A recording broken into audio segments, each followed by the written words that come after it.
Folks, I'm back again. I'm sorry I missed the last two uploads. I'm sure you missed me. I just thought I'd come back in and just go straight into the story here. I'm talking about an article I read in Dublin Live.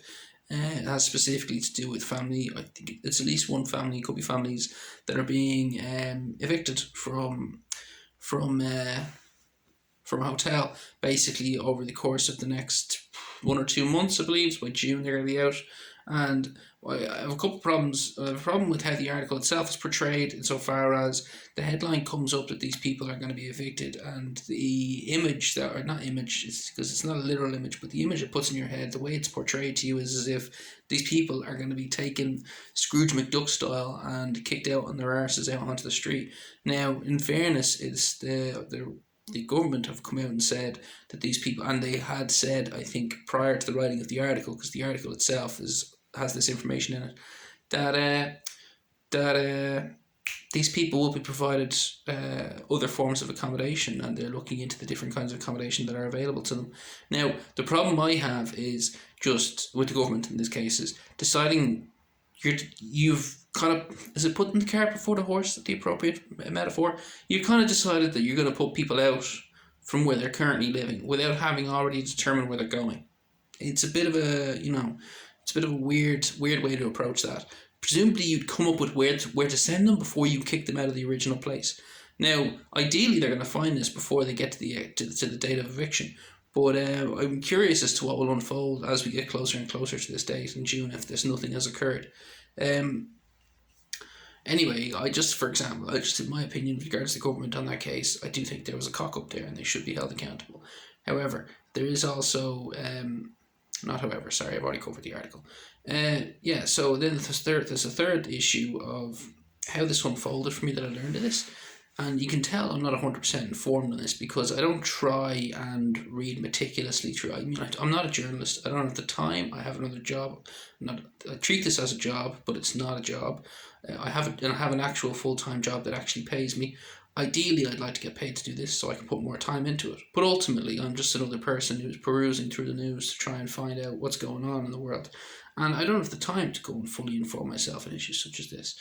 And what I've found is, in the case of this issue, I think I got notified of it in like a morning afternoon, and I was reading it, and I thought it was disgraceful and it was awful, and I'm someone who's a little bit obsessed with this stuff, as you can see, because I'm recording about it, and I just thought it was crazy because I get so much notifications and so much media and so much news that by the end of the day, I was struggling to remember it because I hadn't written it down as a list of issues that I want to discuss. I was struggling to remember the story. So that's crazy.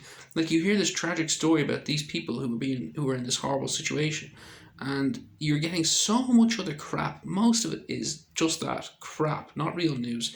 And if it is real news, it's not news that can influence your life in any way, shape, or form, or where you can have an influence on the actual series of events that may unfold thereafter. It's just crap, and you end up forgetting about this stuff that is actually pretty close to home. Like, this is a family in Dublin who are homeless, who are now being evicted during COVID, without having already determined where they're going to be going. Like, that's almost like a pinnacle of all the crappiness that has come out of government over the last number of years.